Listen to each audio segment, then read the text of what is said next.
Alors à vous les gars, j'espère que vous allez bien et bienvenue sur Fumigène H. Review du chapitre 282 de Blue Lock. 282 ou 283, je sais plus c'est lequel. Mais bref, c'est le chapitre qui nous parle de Izagi et son éveil. Il comprend ce qu'est un génie, ce qu'est un prodige. Voilà, on était dessus, hein, grosso modo, les gars. Donc, on est sur un Izagi qui se remet littéralement en question, un peu comme Kaiser l'avait fait auparavant dans le match. On est sur un match où la tension est palpable, on est sur un match dans lequel les coachs vont bientôt sortir, donc à mon avis, je pense pas qu'ils vont marquer, hein, bref. Mais en tout cas, Julian Loki aura fait une très belle prestation, hein. Clairement, je pense même que c'est la dernière action avant la sortie de Loki. Bon, Noah... Voilou, mais on a compris quand même que c'était Noah l'objectif final, ok. Et donc, on est donc sur un Izagi qui fait une équation entre le génie et le prodige. Alors, le chapitre s'appelle « Besoin de toi ». Alors, quand j'ai entendu « Besoin de toi », logiquement, moi j'ai pensé à Kaiser, Izagi qui a besoin de Kaiser. Et c'était, ou du moins c'est encore, ma théorie, c'est qu'il va y avoir fusion entre les deux, ok. Donc Izagi se rend compte que Kaiser au final n'est pas un génie. Et en fait, il invoque des raisons logiques dans le raisonnement de Kaiser, en disant voilà, mais en fait, tu as toujours eu un raisonnement logique, finalement j'ai toujours réussi à te comprendre. Et ton raisonnement reposait sur des faits concrets, des choses assez pragmatiques. Donc en fait, Kaiser n'est pas un génie, Kaiser est un prodige. Mais Kaiser est très clairement au niveau des génies, voire même supérieur à certains génies. Okay, parce que Kaiser, je pense qu'on peut considérer par exemple Kaiser supérieur à Nagi, par exemple. Or, Nagi est un génie, là d'après ce qu'on nous dit dans Blue Lock. Okay, donc, qu'est-ce qu'il faut comprendre de cela? C'est qu'en fait, en gros, les génies et les prodiges, en gros, s'alimentent. D'accord? Les prodiges créent des génies et les génies créent des prodiges. Donc en fait, c'est une balance, c'est un équilibre, en gros, dans Blue Lock. Donc à savoir maintenant... Quels sont les éléments qui font que tu passes plus du côté génie ou du côté prodige? Eux, ils ont défini ça par une façon de jouer logique et illogique. Et c'est vrai que quand tu regardes les génies, tu ne comprends pas trop leur façon de penser parce que leurs mouvements sont imprévisibles. Type Itoshirin qui arrive devant les cages et qui dit finalement non, ça me plaît pas, on recommence. Vous voyez? Ou même Nagi, effectivement, à qui tu envoies un ballon et qui ne faisait pas de foot. Enfin, je crois qu'il y avait un délire comme ça avec Nagi et qui arrive à te faire des reprises dans des positions assez folles. On peut peut-être à ce moment-là considérer Shido comme un génie, parce qu'à partir du moment où on comprend qu'il n'y a pas de hiérarchie entre les deux, tu peux même mettre un Shido, par exemple, et face à, je sais pas, un Kaiser, et te dire en fait, il n'y en a pas un qui est plus fort que l'autre, même si Kaiser est plus fort, mais te dire que finalement, il n'y a pas de hiérarchie entre les deux, parce que l'un a besoin de l'autre pour pouvoir se créer. Et c'est peut-être aussi pour ça que, comme il s'appelle, Noah, qui lui est un génie, cherche un prodige, à savoir Kaiser, pour pouvoir continuer à progresser. Car le génie a besoin du prodige. Et c'est aussi peut-être le parallèle qu'il y a entre Rin et Izagi. Rin est considéré, je dis bien il est considéré comme un génie, d'accord? Et il a besoin de son prodige pour évoluer. Mais maintenant, aujourd'hui, c'est le prodige qui va se servir du génie. Donc maintenant, la question, et c'est ça la question au final de ce chapitre, du moins à la fin de ce chapitre, c'est le cliffhanger, c'est comment Izagi, comment le prodige peut se servir du génie pour évoluer. Parce que là, on a vu comment le génie se sert du prodige. Mais on veut savoir comment le prodige se sert du génie. Maintenant, est-ce que deux prodiges peuvent se servir l'un de l'autre pour évoluer? Oui, vu que Kaiser est un prodige, Izagi est un prodige, et Kaiser s'est servi d'Izagi pour évoluer. Mais c'est pas suffisant. C'est pas suffisant. Donc, le génie a une force instinctive. C'est-à-dire qu'il a c'est un peu comme dans Kingdom, où tu as les généraux instinctifs et les généraux stratégiques. Hein. C'est un peu ça. C'est un peu ça. C'est même ça, d'une certaine façon. Ok? Donc là, les génies, on sent qu'ils ont de l'instinct. Et je me suis amusé un petit peu à regarder un peu les joueurs qu'on a pu découvrir dans Blue Lock et à les ranger dans des catégories. D'ailleurs, ça serait intéressant, vous aussi, faites-le en zone commentaire. Je me suis dit Bashira, par exemple. Est-ce que Bashira est un génie ou un prodige? Je pense que Bashira, c'est génie. C'est génie. On sent le personnage totalement instinctif, guidé par ses instincts, le monstre en lui, je me rappelle, hein, c'était au début. Bashira, moi je le vois vraiment comme un joueur instinctif, clairement. Donc je le vois comme un joueur de génie, clairement, Bashira. Nagi, je pense aussi que c'est un génie. C'est un génie dans le sens où déjà il n'a pas beaucoup d'expérience dans le foot, il arrive à se hisser à ce niveau-là. Bon voilà, il est fort, même si moi je trouve pas extraordinaire, mais bref, c'est une question de goût. Mais je pense qu'on peut le considérer comme un génie.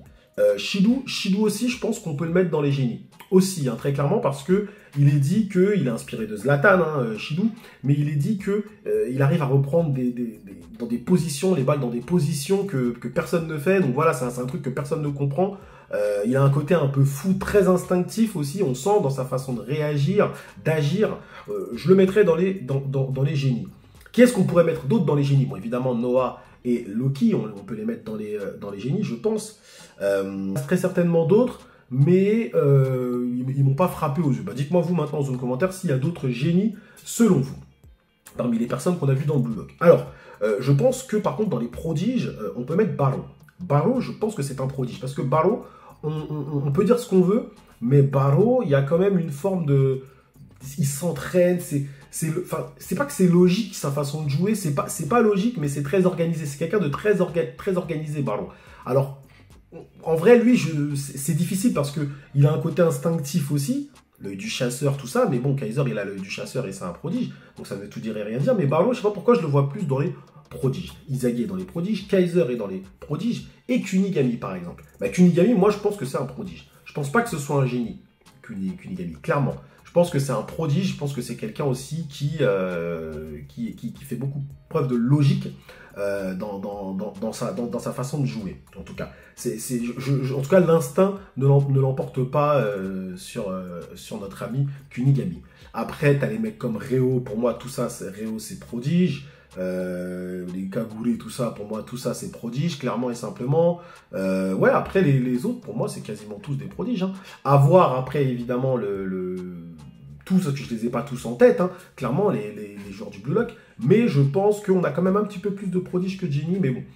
Alors, Izagi termine le chapitre, ensuite, avec un œil encore, enfin une forme qu'on avait, il me semble, on n'a jamais vu ça, il est tout blanc, comme s'il a perdu, en fait, toute sa pensée, tous ces puzzles, là, il les a perdus, et il revient à quelque chose, il revient à un basique, en fait. Donc, qu'est-ce qui peut se passer par la suite? Alors, moi, j'avais théorisé une fusion avec Kaiser. Alors, je pense toujours qu'il va y avoir quelque chose avec Kaiser. Je pense. Est-ce que Izagi se dresse face à Rin, va perdre son duel face à Rin, ok? Et au final, Kaiser va reprendre derrière. Vous voyez ce que je veux dire? Et Rin s'apercevra que Izagi l'avait prévu, mais je vois pas ce qu'il y aurait d'extraordinaire. Vous voyez, là, on nous promet une confrontation extraordinaire entre les deux. Très certainement, peut-être même la dernière, hein, parce que là, on arrive quand même sur la fin, je pense. Et je vois pas ce qu'il y aurait d'extraordinaire si Izagi faisait ça.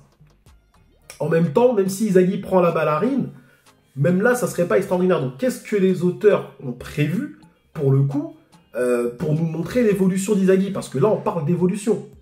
On parle d'évolution. Ça fait encore un power-up pour Izagi. Alors, c'est quand même un peu redondant, le coup du power-up et du but.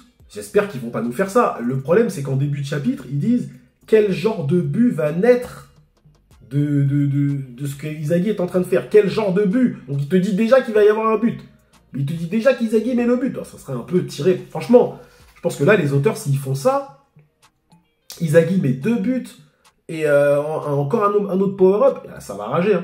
Ça va rager, je vous le dis. Moi, je vois en zone commentaire les gens qui disent « Oh, il en a marre, c'est bon, il a toujours un power-up sorti de je ne sais où, il finit, il met un but, etc. » Les gens, ils en ont marre. Hein. Donc l'auteur, faut pas qu'il fasse ça. Donc moi, je pense, allez, je vais dire que Izagi va prendre la balle à Rin, ok, et il va se retrouver à jouer avec Kaiser. Pour pouvoir remonter le terrain, il va se retrouver à jouer avec Kaiser et peut-être qu'ils vont tous les deux mettre le but, il va se passer un truc. En fait, tous les deux vont agir, auront une importance dans ce but. Donc après, on peut imaginer un truc à la Captain Tsubasa, hein, les deux frappent dans la balle. Hein.